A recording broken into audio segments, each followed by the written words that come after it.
Com sabeu, en la reforma tributària del 2015 també s'han introduït canvis en l'impost sobre el valor afegit i en altres tributs. Respecte a l'IVA, destaquen les noves regles de localització de les prestacions de serveis efectuades per via electrònica. A partir de l'1 de gener del 2015, quan aquests serveis es prestin a una persona que no tingui la condició d'empresari o professional actuant com a tal, és a dir, quan sigui un particular o un consumidor final, doncs passen a gravar-se en el lloc on aquest destinatari estigui establert o tingui el seu domicili o la seva residència habitual, independentment del lloc on estigui establert el prestador. Abans d'aquesta reforma legal, les prestacions de serveis electrònics a consumidors finals per part d'empresaris de la Unió Europea es gravaven al país del proveïdor, mentre que si el prestador era un empresari establert fora de la Unió Europea, el servei es localitzava on estigués establert el destinatari. Com hem dit, a partir de l'1 de gener de 2015, per tant, tots els serveis electrònics tributen en l'estat membre d'establiment del destinatari, tant si aquest és un empresari o professional o bé un consumidor final, i tant si el prestador del servei és un empresari establert en la Unió Europea o fora de la mateixa. Es tracta de noves regles de localització del lloc de realització de les prestacions de servei que van en la línia de reforçar la tributació en destinació, és a dir, situar el gravamen allà on es produeix el consum. És previsible, en la meva opinió, que aquest canvi en les regles de localització que s'introdueix ara en els serveis de telecomunicacions, de radiodifusió i televisió i de les prestacions de serveis efectuades per via electrònica, que s'ampliï en un futur a altres serveis, de manera que cada vegada siguin més freqüents els supòsits de tributació en destinació en l'IVA.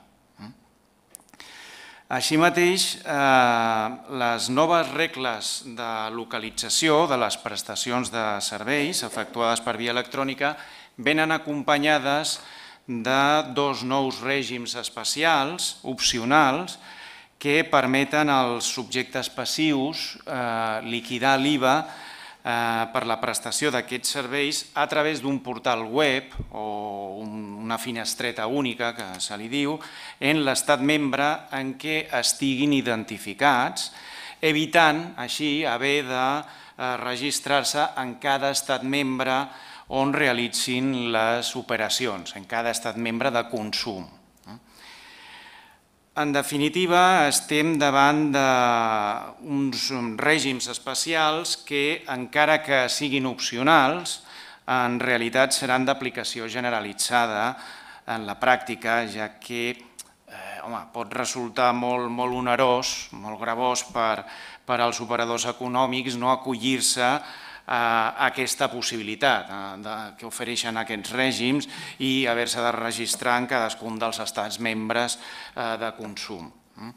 Per tant, en aquest cas, en la meva opinió, la utilització de les TIC, de les tecnologies de la informació i la comunicació en el compliment dels deures formals tributaris és una necessitat per permetre la viabilitat pràctica de les noves regles de localització.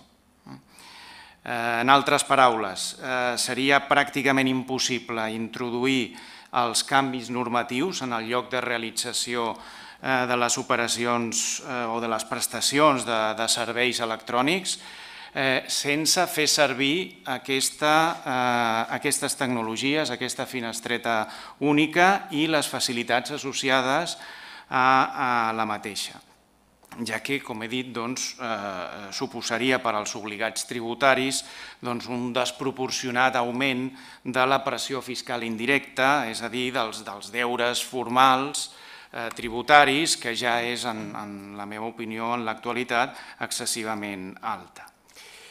Bé, doncs de totes aquestes novetats en l'IVA i en altres tributs ens parlarà el següent ponent, el Rafael Enrique Rando Tejero.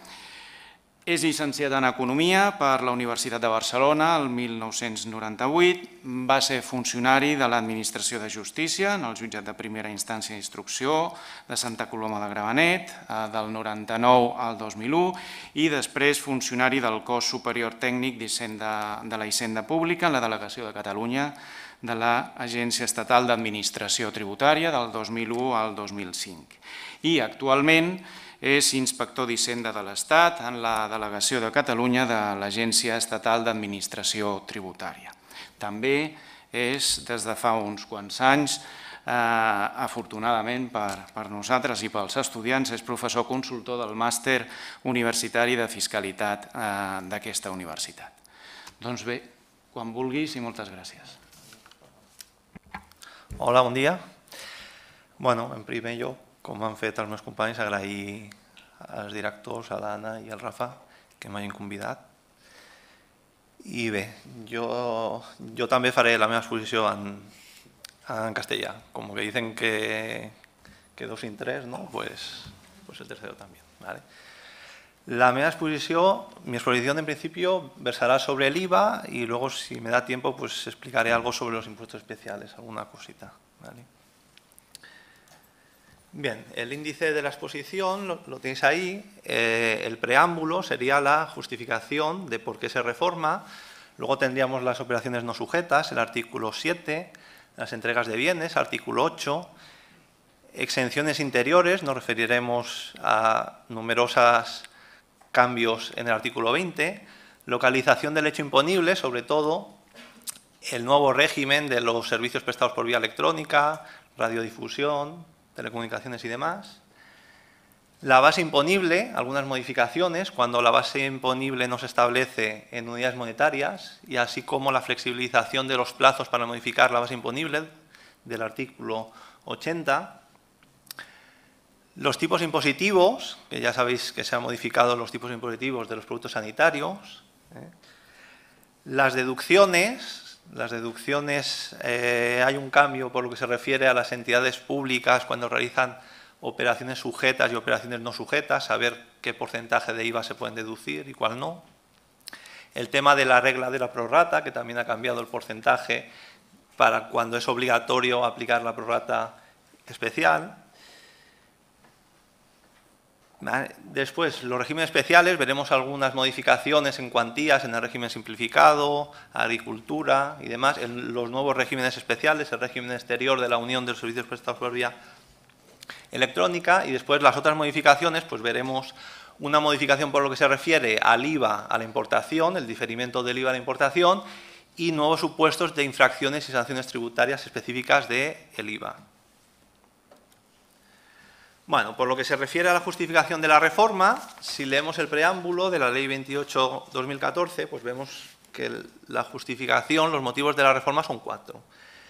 Un primer motivo sería adaptar la ley del IVA a la normativa comunitaria. Y ejemplo de ello, pues tendríamos, por ejemplo, la reforma de los tipos impositivos, la modificación del régimen especial de las agencias de viaje o la supresión de las exenciones de los servicios prestados por los fedatarios públicos. Otra segunda justificación sería las mejoras técnicas para mejorar la seguridad jurídica. Y ahí tendríamos las determinadas aclaraciones que se establecen en los supuestos de no sujeción del artículo 7. Una tercera justificación serían los mecanismos adicionales de lucha contra el fraude, y aquí tendríamos los nuevos supuestos de inversión de sujeto pasivo del artículo 84, ¿vale? La plata, platino, consolas, tabletas, ¿vale? Y por último tendríamos la flexibilización de algunos requisitos o límites, y aquí tendríamos pues, los supuestos que hemos visto, la modificación de la base imponible, el diferimiento del IVA a la importación o el tema de la renuncia a las exenciones del artículo 20. ¿Vale? Entonces, antes de entrar en el desarrollo de la reforma, en relación con la entrada en vigor de la ley, no todos los artículos van a entrar en vigor el 1 de enero del 2015. Como norma general, la entrada en vigor va a ser 1 de enero del 2015. Ahora bien, los nuevos supuestos que hay de inversión de sujeto pasivo del artículo 84, la entrada en vigor no va a ser 1 de enero del 2015, sino que va a ser 1 de abril del 2015. Además, con efectos 1 de enero del 2016, es decir, para el año siguiente, tenemos cambios en lo que se refiere a exenciones relativas al régimen de depósito distinto del aduanero, ese que veis en la presentación que dice DDA, ¿vale? Luego, la modificación de los límites de exclusión del régimen especial de la agricultura y del régimen simplificado, pues eso también se aplica a partir de 1 de enero del 2016. ¿Por qué? Pues claro, pues, lógicamente los límites cuantitativos se aplican los límites del año anterior, con lo cual nosotros lo que no podemos hacer es aplicar esa norma. Si la norma se aplica, es la ley 28/2014 de 27 de noviembre, empezar a aplicarla a partir del año 2015. Le tenemos que dar un margen de un año y decirle, usted que sepa que el año que viene, si factura más de X importe, para el 2016 ya está excluido, pero hay que darle un margen de un año. ¿Vale? Y después, a partir de 1 de enero del 2017, se producirá la entrada en vigor de un reglamento comunitario. Esto no es una modificación de la ley 28, sino es un reglamento de la Unión Europea, que es el 1042 del 2013, que establece determinadas definiciones en relación a lo que es un bien inmueble y lo que no es un bien inmueble, porque parece muy fácil lo que es un bien inmueble es una casa, pero luego no está tan claro lo que es un bien inmueble, porque hay casas de estas de las que se montan, que se llevan, las vallas, todo esto, o sea, que no está tan claro. Y luego determinadas aclaraciones en relación con dónde se localizan determinadas prestaciones de servicios relacionadas con bienes inmuebles. ¿Vale? Entonces, esta modificación entrará en vigor 1 de enero del 2017. Y como ya sabemos que los reglamentos comunitarios son de aplicación directa, pues aquí no hará falta una transposición, sino que se aplicará directamente. No es como una directiva que sí que necesita una transposición. Vale, aquí tenéis el resumen de la entrada en vigor.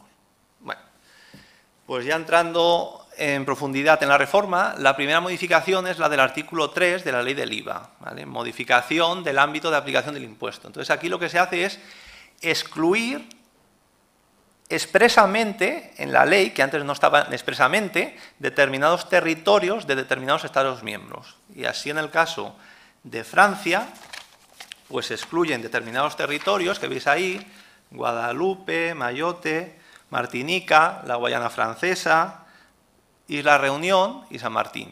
¿Vale? Ya aprovechando, pues también se han excluido otros determinados territorios, por ejemplo, en el Reino Unido, las Islas del Canal y en Finlandia, las Islas Aland. ¿Vale? Entonces, en teoría, esta modificación, por lo que se refiere a Francia, tenía que haber entrado en vigor, se tenía que haber traspuesto la directiva 1 de enero del 2014, pero bueno, como que somos así, pues bueno, se ha aprobado ahora con la ley 28. ¿Vale? Bueno, en relación con las operaciones no sujetas, la primera modificación es la que se refiere al artículo 7 primero, es decir, cuando hacemos una transmisión de una unidad económica autónoma, es decir, lo que es un negocio. Entonces aquí lo que se hace es modificar el redactado del artículo y también aclararlo. Entonces, ¿por qué se modifica? Porque lo que decía la ley era que es una operación no sujeta la transmisión de un conjunto de elementos materiales o personales que constituyan una unidad económica autónoma, es decir, un negocio. Entonces, la modificación lo que hace es sustituir el concepto que constituyan por el concepto que constituyan o que puedan constituir. Ya no es que constituyan, sino que puedan constituir una unidad económica autónoma en sede del transmitente. Entonces, también se aclara que la mera cesión de bienes, eso es una operación sujeta, y se entiende como mera cesión de bienes una transmisión de un bien cuando tú no lo acompañas de una estructura de medios materiales y humanos. Y simplemente, si tú lo que haces es vender mercaderías, pasar mercaderías de una empresa a otra y no lo acompañas de una estructura, pues eso es una operación sujeta. ¿Vale? Entonces, aquí tenéis un supuesto, os dice, la transmisión por parte de una empresa promotora de una promoción inmobiliaria, junto con todos los medios materiales y personales, y esta empresa lo que hace es transmitir una promoción en concreto y se reservan las otras promociones. Pues ahora, con la ley, tal y como lo tenemos ahora, con la redacción vigente a 1 de enero del 2015, si esto que se está transmitiendo a la otra empresa es una unidad económica autónoma, que es susceptible de funcionar autónomamente, ahora esto va a ser una operación no sujeta a IVA. Bueno, más supuestos de operaciones no sujetas son las del artículo 7, el punto 4, es cuando son las entregas de objetos publicitarios. Entonces, aquí simplemente lo que se hace es modificar al alza la cuantía. Es decir, sabíamos que la entrega de impresos objetos de carácter publicitario, entendiendo como objetos de carácter publicitario aquellos que tengan un fin promocional y en los que conste de forma indeleble la marca, esto está no sujeto, pero con un límite, y el límite era, por destinatario y año, 90,15 euros, es decir, el equivalente a lo que eran 15.000 pesetas. Entonces, lo que se hace es incrementar la cuantía no sujeta. Antes eran 90,15 euros, ahora el límite son 200 euros.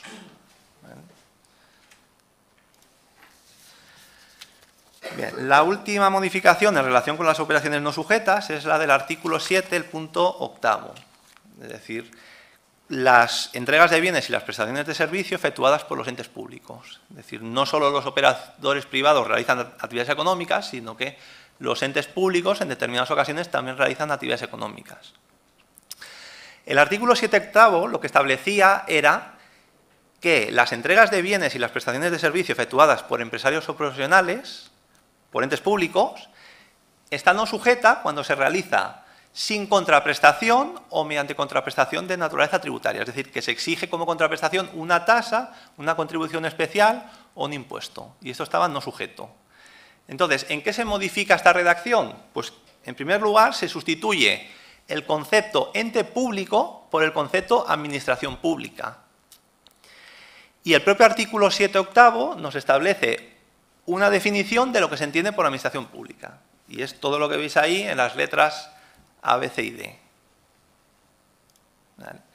Además, dice que no tendrán la consideración de administraciones públicas, es decir, serán operaciones sujetas a IVA las realizadas por entidades públicas empresariales, estatales o bien organismos asimilados de las comunidades autónomas y de las entidades locales. Bien. Y se elimina aquella mención que decía que no se aplicaría la no sujeción si se actuaba a través de una empresa. Pues ahora no. Aunque sea una sociedad mercantil con capital íntegramente público, pues puede realizar una operación perfectamente que sea no sujeta al IVA. ¿Vale? Claro, ¿qué es lo que conlleva la no sujeción al IVA? Pues claro, no sujeción al IVA implica una limitación en la deducibilidad del IVA. Claro, si realizas una operación no sujeta, pues no te puedes deducir el IVA. El problema aquí es saber qué parte del IVA te puedes deducir y qué parte del IVA no te puedes deducir. Y entonces ya veremos posteriormente que se ha modificado el artículo 93, que son las deducciones, y se regula qué IVA se van a poder deducir los entes públicos, las administraciones públicas, cuando realizan operaciones sujetas y operaciones no sujetas. ¿Vale? Lo veremos posteriormente. Bien, después, en relación con el concepto entrega de bienes. En relación con el concepto de entrega de bienes, se añade un nuevo supuesto de entrega de bienes en el artículo 8.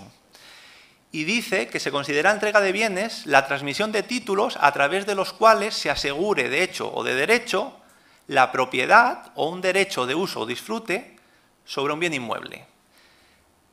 Entonces me diréis, ¿y de dónde parte esto? ¿De dónde sale? Pues esto sale de una modificación de la Ley del Mercado de Valores, la Ley 24/1988, que se modifica por la Ley 7/2012. ¿Qué es lo que pasa aquí? Que la transmisión de acciones o participaciones es una operación que está exenta en IVA y exenta en ITP. Con lo cual, ¿qué es lo que pasa? Que muchas empresas lo que hacen es utilizar una sociedad para transmitir bienes inmuebles. Es decir, aportan los bienes inmuebles a una sociedad y después transmiten las acciones. Con lo cual, esa operación queda exenta de IVA y de ITP y realmente tú has transmitido el bien inmueble y has eludido la tributación del impuesto indirecto que grava esa transmisión. Entonces, lo que se hizo fue modificar el artículo 108 de la Ley del Mercado de Valores. Y se dijo, cuando usted haga esta operación intentando eludir la tributación del impuesto, usted va a tributar como una transmisión de un bien inmueble, que podrá tributar por TPO o por IVA, en función de si eres empresario profesional, podrá quedar exenta o no exenta en función de si es primera, si es segunda y demás. ¿Cuál fue el problema? El problema es que una directiva comunitaria del 2006 establecía que para poder aplicar este supuesto, para poder excluir de la exención a estos supuestos de transmisión de acciones a través de las cuales se intenta eludir la tributación de las transmisiones de bienes inmuebles, necesitábamos, la directiva decía que expresamente el Estado miembro tenía que definir como entrega de bienes esta operación. Y nosotros no lo habíamos hecho. Pero fijaros, desde el 2012, o sea, la ley se modificó en el 7/2012 y en el IVA no se tocó. Entonces, ahora parece ser que nos hemos dado cuenta, después de 2 años, 3 años después, nos hemos dado cuenta de que efectivamente no lo teníamos regulado, no lo teníamos calificado como una entrega de bienes. ¿Vale? Con lo cual, claro, como que la entrada en vigor de esta modificación es 1 de enero del 2015, el problema es si ahora nosotros podemos regularizar operaciones producidas entre el 2012 y el 2015. Y ese es un problema. Porque teóricamente no podríamos, puesto que la normativa interna no calificaba esto como una entrega de bienes. Y ahí tenemos un problema. Con lo cual esto lo podemos regularizar a partir del 2015, pero ya sabemos que todo lo que hayamos regularizado 2013-2014, pues es muy posible que lo perdamos. ¿Vale? Bien, en relación con el hecho imponible, importaciones de bienes. En relación con las importaciones de bienes, cuando tú un bien procedente de un país tercero lo introduces en una zona franca, en un depósito franco, o bien lo vinculas a un régimen aduanero suspensivo, la ley del IVA te establece que ahí no hay hecho imponible importación. ¿Por qué? Porque el hecho imponible se difiere, es decir, el hecho imponible se produce cuando los bienes salen de la zona franca al depósito franco o bien cuando abandonan el régimen aduanero suspensivo.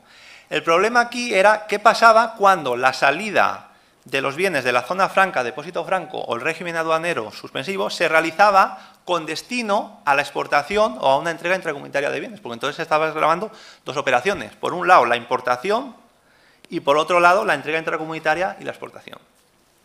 Pues aquí se modifica la ley del IVA, el artículo 18, y te dice que en ese supuesto, si los bienes salen de la zona franca, al depósito franco, con destino a la exportación o una entrega intracomunitaria, lo que se va a gravar es la exportación o la entrega intracomunitaria y no se va a gravar el hecho imponible salida de los bienes. ¿Vale? Solo se va a gravar un hecho imponible, que es el segundo. Bien, en relación con las exenciones. En relación con las exenciones hay varios cambios. Un primer cambio es la exención para los servicios de educación de la infancia y de la juventud. Lo que se hace es añadir, lo que se hace es ampliar la exención. Y a partir de ahora estará exenta la atención a niños en centros docentes en tiempo interlectivo durante el comedor escolar o bien en servicio de guardería fuera del horario escolar. ¿Vale? Con lo cual, o sea, la prestación del servicio que realiza el colegio, bien sea directamente con sus propios medios, bien sea con una empresa contratada, ¿vale? De 1 a 3, el comedor, bien los niños que entran a las 8, de 8 a 9 o que salen más tarde, de 5 a 6, pues eso también va a estar exento. ¿Vale? El problema aquí que se plantea en relación con el artículo es que de las redacciones que había, cogieron la redacción mala. Es decir, el proyecto de ley tenía una redacción más clara que esta, y entonces, que era la de convergencia. Convergencia ahí unió, introdujo una enmienda a este artículo que estaba más claro. Pero al final no cogieron la de convergencia, sino que cogieron la suya o cogieron otra y la redacción es esta. Claro, aquí el problema es, cuando habla de aulas en servicio de guardería, ¿a qué se refiere con guardería? Pues claro, guardería es 0-3 años. Con lo cual, ¿qué quiere decir? ¿Que esto solo se aplica a niños entre 0 y 3 años? O sea, en sentido estricto, cuando habla de guardería se está refiriendo 0 a 3 años, o cuando habla de guardería se está refiriendo a un servicio de guardia y custodia de los niños con independencia de la edad. Parece que lo lógico sea pensar que es lo segundo, pero claro, la redacción es la que es horrible, pero bueno, es la que hay y ya está. ¿Vale? Otra modificación es la del artículo el punto 12 del artículo 20. Es en relación con las entregas de bienes y prestaciones de servicio efectuadas por determinados entes que no tienen una finalidad exclusivamente lucrativa. Entonces, lo que se hace es excluir el término que establecía exclusividad. Es decir, antes se decía que los únicos fines que tenían que tener estas organizaciones eran de naturaleza política, sindical, religiosa y otras. Y ahora se establece que pueden tener otros fines que no sean exclusivamente estos y estar la operación exenta. Otro supuesto de exención que se modifica es que se elimina la exención para los servicios prestados por los fedatarios públicos, tanto los notarios como los registradores de la propiedad cuando intervienen en operaciones exentas. ¿Por qué? Porque había un dictamen motivado de la Unión Europea que establecía que esto era contrario a las directivas comunitarias, con lo cual, a partir de 1 de enero del 2015, la intervención de los fedatarios públicos en operaciones exentas está sujeta y no exenta al impuesto. Más supuestos, el del punto 20, son las entregas de terrenos urbanizados o en cursos de urbanización. Antes se exigía que la entrega fuera realizada por el promotor de la edificación y ahora puede ser realizada por el promotor o por cualquier otra persona, ¿vale? Otro cambio es el del punto 21, las entregas de bienes a juntas de compensación. Las entregas de bienes a juntas de compensación antes eran una operación que estaba exenta del impuesto y a partir de ahora ya no está exenta. Es decir, las entregas de bienes a una junta de compensación ahora es una operación no sujeta a IVA. ¿Vale? Bien, en relación con la renuncia a las exenciones, para poder renunciar a las exenciones inmobiliarias, es decir, la de los terrenos rústicos o bien la de las segundas entregas, se exigía que el adquirente tuviera derecho a la deducción total del IVA, es decir, que tuviera una prorrata 100. Con lo cual esto limitaba mucho la posibilidad de renuncia, porque si eres una entidad que tenías derecho pero que tenías una prorrata inferior al 100, por ejemplo, un 75%, no podías renunciar a la exención. Este artículo se modifica. ¿En qué sentido se modifica? Pues ya no se requiere que tenga prorrata 100, sino que tenga derecho a poderse deducir algo. Es decir, que tenga una prorrata superior al 0. Es decir, entre el 1 y el 100. O bien que, aun no cumpliendo el requisito anterior, es decir, aun teniendo prorrata 0, vaya a destinar el bien a una actividad que sea sujeta y no exenta, es decir, que le permita deducirse el IVA. ¿Vale? Y tenéis ahí un ejemplo, dice, a partir de 1 de enero de 2015 se puede renunciar en el IVA en la segunda transmisión de un local de negocio a favor de una entidad financiera cuya prorrata sea superior al 0. Es decir, esto antes del 2015 era imposible. Un banco que tuviera prorrata 0 no podía renunciar. A partir de ahora, siempre que la prorrata sea más que 0, sí. Incluso podría renunciar si la prorrata es del 0, pero va a destinar el local al arrendamiento, porque como que el arrendamiento de locales de negocio es una actividad sujeta y no exenta que sí que permite atribuir el derecho a la deducción, aun teniendo prorrata 0, podría renunciar. Bien, en relación, más supuestos son la de las devoluciones a los viajeros. Ya sabéis, los turistas que vienen aquí a comprar camisetas del Barça, el Corte Inglés, se ponen las botas, luego se lo llevan a su país, ¿vale? Entonces, para supuestos de turistas extracomunitarios, es decir, no son residentes comunitarios. Ya sabéis el importe, más de 90,15 €, tienen que expedir los meses, se tienen que llevar los bienes en el plazo de 3 meses desde que los compran. Entonces aquí la modificación estriba en que, con carácter general, para pedir la devolución del IVA que soportan, porque aquí la idea es, si tú el bien te lo vas a llevar de aquí, pues paga el IVA de tu país. Es decir, yo el IVA de aquí te lo devuelvo y tú allí declara el hecho imponible de importación y paga el IVA que te toque. Entonces, como medios para la devolución, antes teníamos el cheque y la transferencia y ahora se añade un nuevo medio de pago que son las tarjetas bancarias. ¿Vale? Bueno, en relación con la localización del hecho imponible, en relación con las entregas de bienes objeto de instalación o montaje, con la redacción antigua decía que se localizaba la entrega de bienes en el TAI si la instalación se ultimaba en el mismo, es decir, si finalizaba en el mismo y se implicaba inmovilización. Y se exigía que el coste de la instalación o montaje supusiera más de un 15% del total de la contraprestación. Y ahora lo que se hace es eliminar ese requisito, es decir, se localiza en el TAI si se inmoviliza en el TAI, con independencia de que el coste sea más o menos del 15%, me da igual. Bueno, en relación con las reglas de localización del hecho imponible, hay un cambio en relación con los servicios de telecomunicaciones, radiodifusión, televisión y servicios prestados por vía electrónica. Hasta el 31 del 12 del 2014, la localización de este tipo de servicios dependía de la condición y establecimiento del destinatario, es decir, no es lo mismo que fuera empresario profesional que fuera particular, que estuviera establecido en la comunidad, que fuera no comunitario, o bien de dónde estuviera establecido el prestador del servicio. De tal manera que, si el destinatario era empresario profesional, se localizaba en destino, en sede del destinatario. Pero el problema venía cuando el destinatario era particular. ¿Por qué? Pues porque si el destinatario era particular, pero estaba localizado en un Estado miembro, el servicio se localizaba en sede del prestador, no en la sede del destinatario, sino que se localizaba en origen. Y si el destinatario estaba localizado particular fuera de la Unión Europea, en ese caso sí que se localizaba en sede del destinatario. Con lo cual el problema lo teníamos con servicios cuyo destinatario fuera particular localizado en la Unión Europea. Se localizaban en sede del prestador. Claro, ¿qué es lo que pasaba aquí?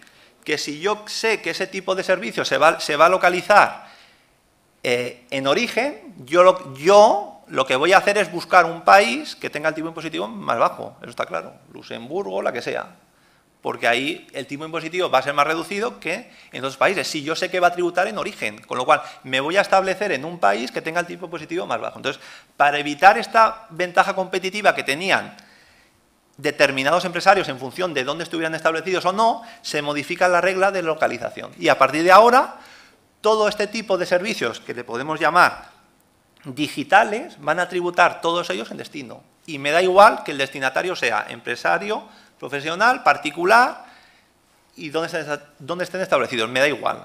Todos tributan en destino, ¿vale? Bueno. ¿Veis? A partir de ahora, eso que dice B2C es Business to Consumer, o sea, de empresario profesional a particular. B2B es Business to Business, o sea, de empresario profesional a empresario profesional, ¿vale? Entonces, a partir del 2015, cualquier tipo de operación, con independencia de que el destinatario sea empresario o particular, todas van en destino, ¿vale? Los artículos que se modifican de la reforma son esos que veis ahí, 69 y el 70, determinados apartados. ¿Vale? Bueno, ahí tenéis un cuadro resumen de cómo queda, los artículos que se aplican, pero al final, en definitiva, todo este tipo de servicios se localizan en destino. Vale, entonces he puesto aquí un par de ejemplos. Una empresa francesa que vende un programa antivirus para ser descargado a través de la página web a un particular en España. Entonces, con la redacción que teníamos hasta 31 del 12 del 2014, este servicio se localizaba en origen. ¿Por qué? Porque el destinatario era consumidor comunitario. Ahora no, a partir del año 2015, me da igual que el destinatario sea particular establecido aquí, se localiza en sede del destinatario. Como que el consumidor es español, pues tributa en España. Otro supuesto muy parecido al anterior, un consumidor español paga a una compañía británica por el acceso a los canales de televisión británicos. Entonces, hasta 31 del 12 del 2014, esto tributaba en origen, es decir, tributaría en el Reino Unido. A partir de 1 de enero del 2015, tributa en destino, es decir, tributaría en España. Bien. Más cambios en relación con el devengo. En relación con el devengo es una modificación que no tiene mucha importancia.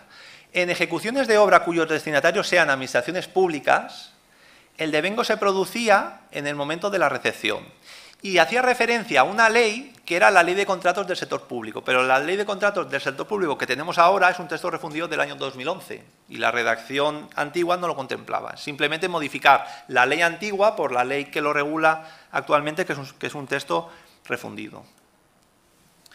En relación con la base imponible, las subvenciones, se aclara que las subvenciones no vinculadas al precio no forman parte de la base imponible. Es decir, las únicas subvenciones que forman parte de la base imponible son las vinculadas al precio. Es decir, las que se establecen en función de las unidades vendidas, ¿vale? Pero no obstante aclara que los importes pagados por un tercero en contraprestación, eso sí que es base imponible, ¿vale? Más cambios en relación con la base imponible es operaciones cuya contraprestación sea no dineraria. Entonces, en este caso, la ley antigua decía que la base imponible sería el valor de mercado, y esto se modifica. ¿Vale? Entonces, la base imponible en operaciones cuya contraprestación es no monetaria, es decir, una permuta, por ejemplo, vendes un bien, entregas terrenos a cambio de un inmueble para que te construyan y que te den un inmueble, pues en ese caso la base imponible ya no va a ser el valor de mercado, sino que va a ser el precio pactado por las partes. Pero te establece que, salvo que se demuestre lo contrario, la base imponible se regirá por las normas del autoconsumo de bienes, con lo cual al final la base imponible acabará siendo el coste del bien o del servicio. Tenéis ahí un ejemplo, dice, se permuta un terreno, es decir, yo entrego un terreno a cambio de una edificación futura. El precio de mercado de la edificación futura es 1 millón de euros. El coste estimado son 800.000 y las partes convienen un precio de 700.000. Con la redacción que teníamos antigua, nosotros aplicaríamos valor de mercado y diríamos, la base imponible es 1 millón de euros. Con la redacción que tenemos ahora, a mí me dice, coge el precio pactado por las partes. El precio pactado por las partes son 700.000 euros. Pero claro, ¿cuál es el problema aquí? Que como que el coste del bien son 800.000, a mí, salvo que me demuestres lo contrario, mi base imponible va a ser 800.000. Y si no, me tendrás que demostrar que la base imponible es el precio pactado. Bueno, en relación con la base imponible y las modificaciones en la base imponible, ya sabéis, hay dos supuestos fundamentales de modificación de la base imponible, que son los créditos concursales y los créditos incobrables. Se modifican los plazos para ejercitar la acción de modificación de la base imponible. Cuando es un crédito concursal, la ley antigua te decía que el plazo para modificar la base imponible era 1 mes desde que se publica el auto de declaración del concurso. Entonces, ese plazo de 1 mes se amplía a 3 meses. Es decir, ampliamos el plazo para modificar la base imponible de 1 a 3 meses, 2 meses más. En relación con los créditos incobrables, lo que te decía la norma era que para sujetos pasivos cuyo volumen de negocio es inferior a 6 millones de euros, es decir, empresas de reducida dimensión, empresas pequeñas, el plazo para modificar la base imponible era 6 meses. Y ahora se flexibiliza y se establece que el plazo puede ser 6 meses o 1 año, es decir, lo que tienen el resto de empresas. Se puede elegir. Bien, en relación con el sujeto pasivo. Os dije al inicio de la exposición que se añaden determinados supuestos de inversión de sujeto pasivo. Solo son determinados tipos de bienes y la entrada en vigor es 1 de enero del 2014. Entonces, los bienes respecto a los cuales se aplica la inversión de sujeto pasivo son plata, platino, paladio, en bruto, en polvo, semilabrado, ya me diréis lo que es, será semimolido, o sea, semimolido, algo así, pero bueno, no sé muy bien. Que lo que significa es según el estado que tenga, son metales. Y luego, en segundo lugar, teléfonos móviles, consolas, ordenadores y tablets. Entonces, en relación con el supuesto de la letra B, estos de aquí de la letra B, para que se aplique la inversión de sujeto pasivo se exige bien que el adquirente sea un empresario profesional revendedor, es decir, alguien que se dedique a comprar para después vender. Y ahí me da igual la cuantía, es decir, independientemente de la cuantía, si el adquirente es revendedor, se aplica inversión de sujeto pasivo. Y si el adquirente no es revendedor, se exige que el importe de la factura supere 10.000 euros, IVA excluido. Entonces, aquí la ley te establece un supuesto para evitar el fraude. Pues claro, tú me dirás, si el límite son 10.000, pues es muy fácil. Yo en vez de hacer una factura, si son 15.000, pues en vez de hacer una factura por 15.000, hago dos por 7.500 y ya está, ¿no? Entonces, la ley establece una cautela y dice que aunque hagas varias facturas, si se entiende que todo es de la misma operación, pues al final hay que sumar los importes, ¿vale? Supuesto de inversión del sujeto pasivo está claro para qué se establece, para evitar el fraude que había en ese sector, ¿vale? Uno repercute y no ingresa, el otro se lo deduce, ¿vale? Bueno, en relación con los tipos reducidos, se modifica el tipo impositivo de los productos sanitarios, ¿vale? Los productos sanitarios que iban al 10, pues ahora como norma general van a tributar al 21% y mantienen la tributación al 10 productos destinados a aliviar o tratar deficiencias de personas con discapacidad, ¿vale? Recuperan el tipo reducido flores y plantas vivas de carácter ornamental y en relación con el tipo reducido del 4% se sustituye la mención minusvalía por el término discapacidad, ¿vale? Las personas con discapacidad no que sean menos o más válidos, sino que tienen otras discapacidades, ¿vale? En relación con las deducciones, se establece en el artículo 93 un nuevo punto 5. Esto va en conexión con lo que hemos visto de las operaciones no sujetas de los entes públicos, de las administraciones públicas. El problema es qué pasa cuando una administración pública realiza operaciones sujetas y no sujetas. Porque el problema es que por las no sujetas, el IVA que soporta no se lo puede deducir y por las sujetas sí. Pues el artículo lo que establece es que se podrán deducir el IVA soportado en común para ambas actividades conforme a un criterio razonable y homogéneo de imputación, mantenido el tiempo. Pero no dice qué criterio es. Podría ser la facturación. Y de hecho en el proyecto de ley decía, a título de ejemplo, podrá ser la facturación, pero lo han quitado. Con lo cual no se sabe qué criterio. Puedes elegir la facturación, el uso de los recursos, lo que sea. Pero no hay un criterio en la ley. Claro, no te podrás deducir en cuantía alguna el IVA soportado de actividades no sujetas. El de actividades no sujetas no te lo puedes deducir, ¿vale? Y tenéis aquí un ejemplo. Dice, es una entidad que realiza una actividad sujeta y otra no sujeta. Las cuotas de IVA soportadas son esas que veis ahí. Exclusivamente para la actividad no sujeta, 100. Exclusivamente para la sujeta, que tiene una prorrata del 80%, es decir, que realiza operaciones exentas y no exentas, 200. Y cuotas de IVA soportado de bienes utilizados indistintamente en ambas actividades, 50. Entonces, la empresa dice que el criterio de imputación de los bienes, actividades sujetas y no sujetas, dice que es de un 60%. Entonces, ¿cómo podemos calcular qué parte de los 350 euros de IVA soportado nos podemos deducir? Pues fijaros, de los 350 euros hay 100 que no nos lo podemos deducir porque es un IVA soportado de una actividad no sujeta. Y si la actividad es no sujeta, el IVA deducible es 0. En segundo lugar, el IVA común a las actividades sujetas y no sujetas, como que la empresa ha determinado que el porcentaje de las sujetas es un 60, hay que excluir el 40% restante. Con lo cual, hay 20 que tampoco. Y nos queda el resto. Y el resto son 230. Es decir, de los 350, 100 no, 20 no, nos quedan 230. 230 de la actividad sujeta, pero el problema es que la empresa está en prorrata y tiene una prorrata del 80%, con lo cual de esos 230 nos podremos deducir el 80%. Con lo cual al final, en definitiva, la cuota de IVA deducible de los 350 nos podremos deducir 184. Vale. Más normas en relación con las deducciones. En relación con la prorrata especial, hay un supuesto de aplicación obligatoria de la prorrata especial y es cuando las cuotas de IVA que te puedes deducir aplicando la prorrata general superan en más de un 20% lo que te podrías deducir por la prorrata especial. Ese límite se reduce y ahora ya no es un 20%, sino que es un 10%. ¿Vale? En relación con las devoluciones de IVA a empresarios o personales no establecidos ni en la Comunidad, ni en Canarias, ni en Ceuta, ni en Melilla. Para esta gente, para poderles devolver el IVA que soportan aquí en el territorio de aplicación del impuesto, nosotros les exigíamos reciprocidad de trato. Es decir, que en su país hagan lo mismo con nuestros empresarios o personales. Es decir, si allí en su país se lo devuelven, nosotros aquí se lo vamos a devolver. Pues bien, ¿en qué se modifica? En que ahora no se va a exigir reciprocidad de trato en determinadas entregas de bienes o prestaciones de servicio, que son suministros de plantillas o moldes y servicios de hostelería, restauración y asistencia a ferias y congresos.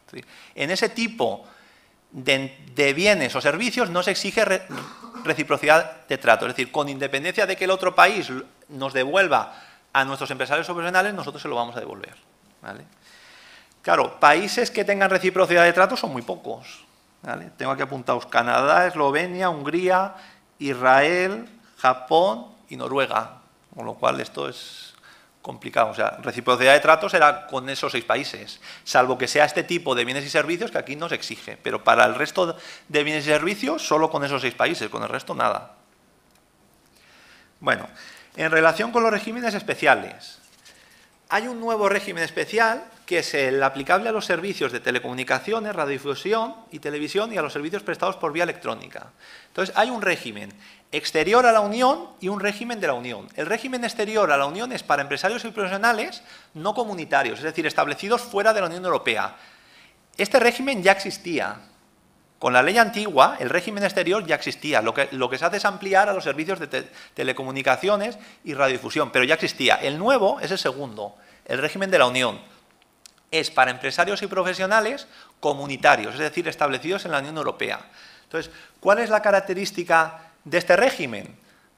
Pues que en vez de presentar 27 o 28 autoliquidaciones mensuales en cada Estado miembro de consumo, solo tienen que presentar una. Con lo cual, el fin de este régimen, que es voluntario, es simplificar el impuesto. Claro, se le simplifica para el contribuyente, pero se nos complica para nosotros, porque ahora ya miras tú una empresa que nos elija a nosotros y que presente una autoliquidación de 28 países a ver cómo controlas eso. Con lo cual, muy bien para el contribuyente, pero para nosotros un follón. Ya, bueno, como que es nuevo, pues bueno, ya veremos qué es lo que pasará, pero esto va a ser un follón. O sea, muy bien para el contribuyente, se simplifica, solo presenta una, pero ahora ponte tú a comprobar las 28. O sea, a comprobar todo eso, a ver cómo se tiene que ingresar. Porque claro, el problema es que te lo ingresan todo aquí, pero el consumo no se produce aquí, se produce... si a ti te compran productos, gente de Francia, Alemania, pues tendrás que ingresar el IVA, pues una parte en Francia, otra en Alemania. Con lo cual, habrá que repartir ese IVA entre países y controlar que se reparte bien, claro. Bueno, entonces, el régimen exterior, ya hemos visto, es para empresarios y profesionales no comunitarios, ¿vale? Los destinatarios consumidores finales establecidos en la Unión Europea, y el régimen de la Unión es para empresarios o profesionales establecidos en la Unión Europea, cuyos destinatarios sean, lógicamente, consumidores finales.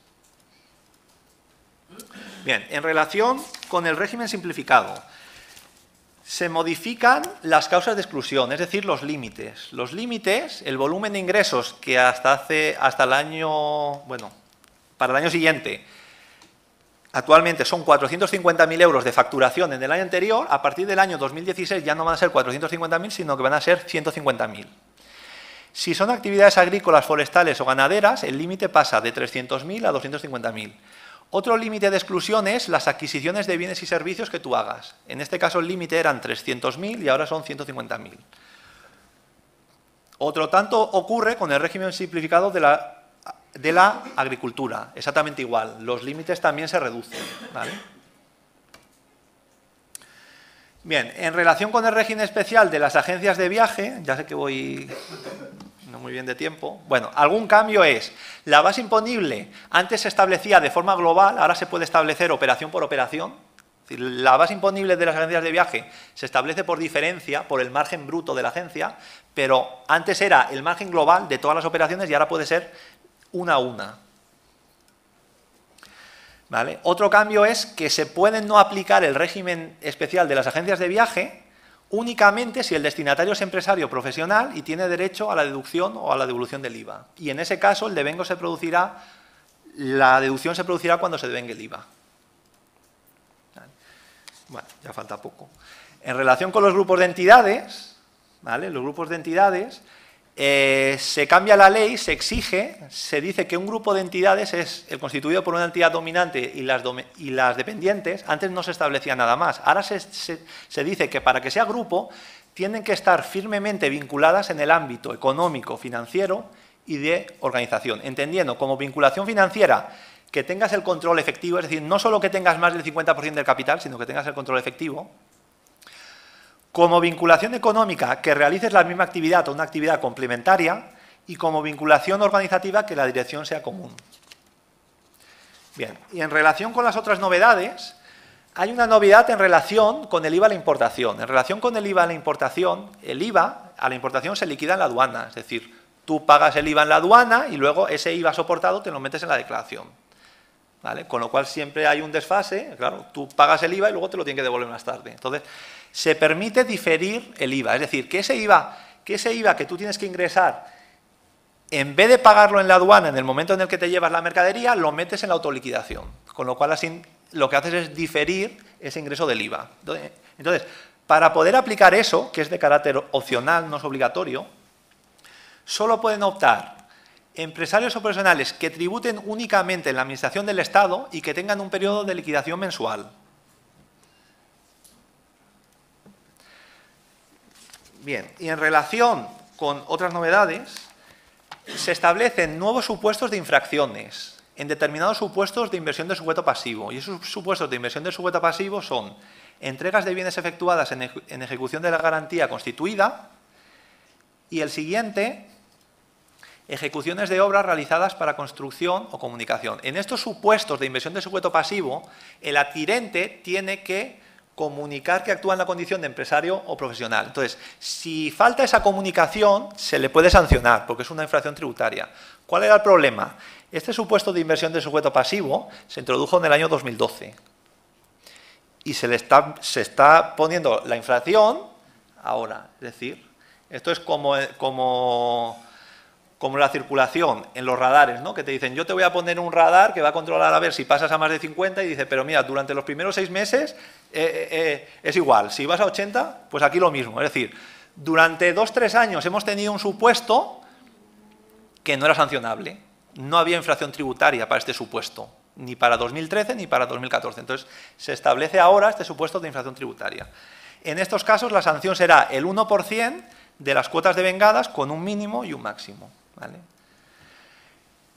Y en relación con el supuesto de diferimiento del IVA a la importación, también, si no se incluyen esas cuotas a ingresar en la autoliquidación, ese es un supuesto constitutivo de infracción tributaria que se va a sancionar con un 10% de las cuotas devengadas del IVA.